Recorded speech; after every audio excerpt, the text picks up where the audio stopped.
시간이 되었습니다. 다 같이 사도신경으로 신앙 고백하시며 2024년 10월 25일 금요일 새벽 기도에 함께 시작하겠습니다. 나는 전능하신 아버지 하나님 천지의 창조주를 믿습니다. 나는 그의 유일하신 아들 우리 주 예수 그리스도를 믿습니다.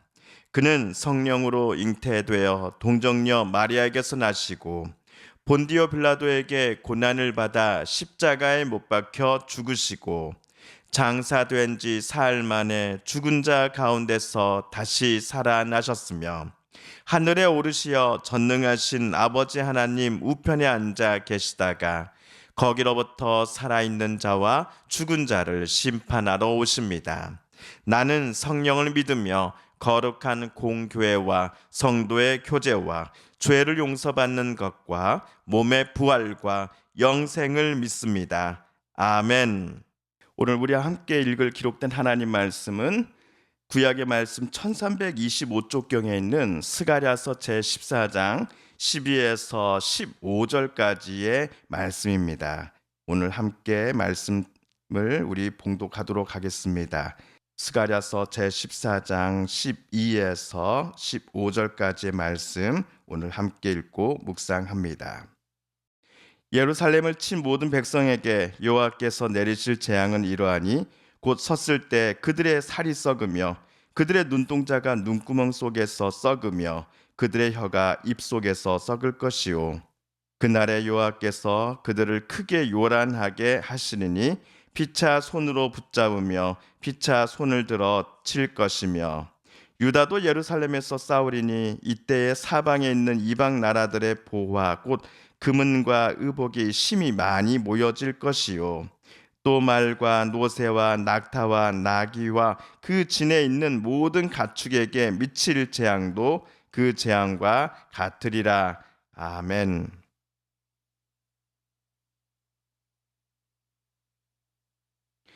어제 스가랴서 14장 9에서 11절까지를 우리가 함께 읽었습니다. 그날이 되면 여호와 하나님은 아브라함의 후손들인 유대 민족들만의 신이 아니라 전 세계 모든 민족의 하나님으로 불려지게 될 것입니다. 세상 모든 민족이 여호와만이 참으로 살아계신 하나님이요 그날에 행해지는 모든 무서운 재앙들을 이 땅에 가져오신 분이 바로 여호와 하나님이시다라는 사실을 그들은 깨닫게 될 것이기 때문입니다. 반면 그날이 되면 예루살렘은 다시금 사람들이 발 디딜 틈이 없을 정도로 꽉 차게 될 것입니다. 바벨론의 공격을 받은 이후로 예루살렘은 마치 죽은 도시가 되어 있었습니다. 하지만 그날이 되면 평화의 도시를 회복하게 될 것입니다. 여호와 하나님께서 예루살렘과 그곳에 살아가는 사람들과 함께 해 주실 것이다 라고 약속하셨기 때문입니다.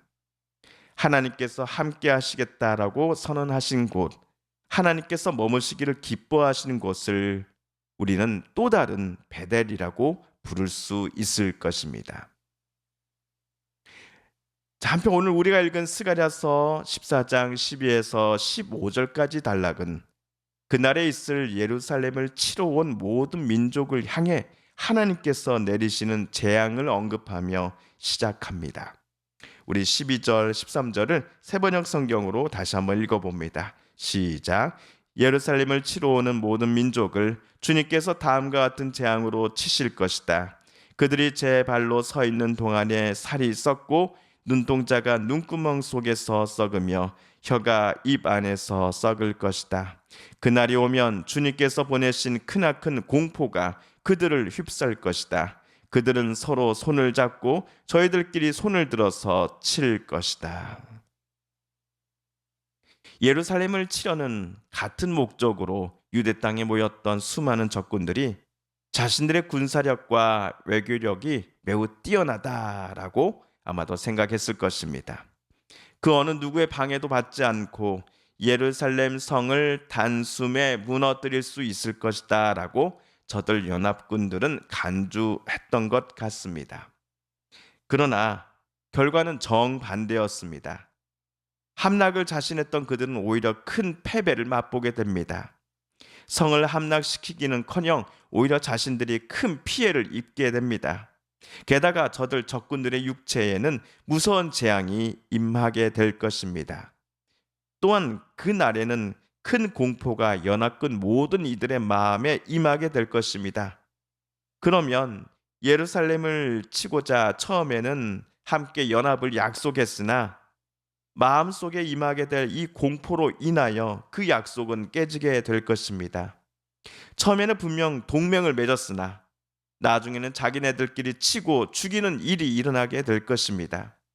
심지어 15절을 보시면은 적진에 있는 말과 노새, 낙타, 나귀들에게도 똑같은 재앙이 내리게 될 것이다 라고 쓰여져 있습니다. 그렇다면 저들 적군의 침입과 공격을 막아내야만 했던 예루살렘 사람들은 그날이 되면 어떻게 될까요? 14절입니다. 시작. 유다 사람들도 예루살렘을 지키려고 침략자들과 싸울 것이다. 그들은 주변 모든 이방 나라의 재물 곧 은과 금과 의복을 마구 차지할 것이다. 그날이 되면 예루살렘을 지키고자 하는 유다 사람들과 과거 적군의 침입을 받았을 때에 빼앗겼던 예루살렘 안에 있었던 보물과 재물들을 이번 기회에 그들은 되찾을 것입니다. 또한 자기네들끼리 치고 죽이고 하고 있는 적군들 소유의 은과 금 또 의복들을 예루살렘을 지키고자 용감하게 싸운 이들이 마구 차지하게 될 것입니다. 그렇다면 어찌하여 이러한 놀라운 일들이 그날에 이루어지는 것입니까? 그토록 힘없고 연약한 스가랴 당시의 유대인들이 전에는 속절없이 당하고 공격을 하였던 이들 적군들에게 이제는 맞서 싸워 이길 수 있다라고 스가랴가 외치는 근거는 모두 무엇입니까? 그것은 바로 여호와 하나님 때문입니다. 12절을 다시 한번 보십시오. 적군들에게 그토록 무서운 재앙을 내리시는 분은 바로 여호와 하나님이시다라고 되어 있습니다. 또한 13절을 보십시오. 처음에는 반 예루살렘이라고 하는 분명한 목적을 위해 서로 똘똘 뭉쳤던 적군들이 완전히 뿔뿔이 흩어질 뿐만 아니라 서로를 죽이며 상대방에게 큰 피해를 입히게 된 것은 여호와 하나님께서 그들을 크게 요란하게 만드셨기 때문입니다. 그러니 예루살렘을 지키기 위해 용감하게 싸웠던 유대인들의 수고와 노력, 저들이 가진 군사력 때문이 결코 아니었다는 것입니다. 그날이면 예루살렘이 다시금 평화의 도시로 변화되는 것처럼 회복되는 것처럼 그날이면 예루살렘을 에워싸고 공격하려고 했던 적군들이 두려움에 휩싸이게 되는 것도 모두 다 여호와 하나님을 빼놓고서는 절대로 일어날 수 없는 일입니다. 성도 여러분, 오늘 참으로 내가 감당하기 어려운 문제가 저와 여러분을 기다리고 있을지도 모르겠습니다.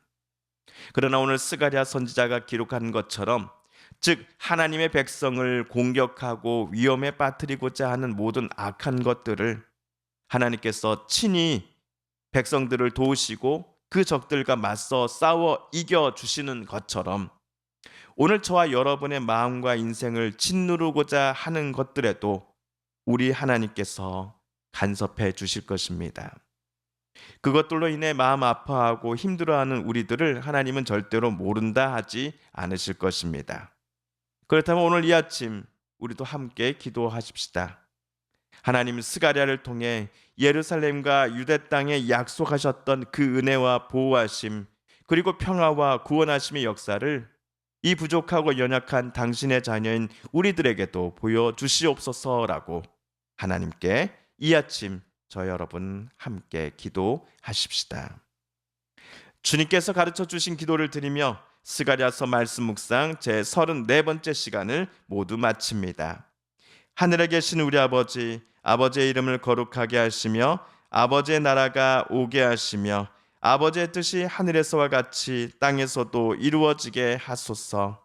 오늘 우리에게 일용할 양식을 주시고 우리가 우리에게 잘못한 사람을 용서하여 준 것 같이 우리 죄를 용서하여 주시고 우리를 시험에 빠지지 않게 하시고 악에서 구하소서. 나라와 권능과 영광이 영원히 아버지의 것입니다. 아멘. 사랑하는 성도 여러분, 성삼위 하나님께서 오늘 스가랴 말씀 묵상 중에 저와 여러분에게 들려주신 하나님의 음성과 뜻을 다시금 떠올려 보고 싶습니다. 오늘 말씀 묵상 중에 우리가 깨닫고 다짐한 바대로 우리 정말 그렇게 살아가게 해달라고 이 시간 하나님 앞에 기도드리길 원합니다. 우리 성도님들과 가족분들 중에 우리의 이웃들 중에 하나님의 고쳐주심, 치료하여 주심, 회복시켜 주심을 놓고 간절함으로 기도하는 분들이 계십니다. 이 시간 우리도 같은 마음 같은 뜻으로 함께 기도하십시다. 여전히 계속되고 있는 세계 곳곳의 전쟁을 하나님 어서 속히 멈춰 주시옵소서. 하나님의 평화가 강물처럼 흐르게 하여 주시옵소서. 마지막으로 우리가 가지고 나온 간절한 기도 제목 하나님께 아뢰며 하나님의 은혜의 보좌 앞으로 우리 더 가까이 나아가겠습니다. 함께 개인기도 시간 갖습니다.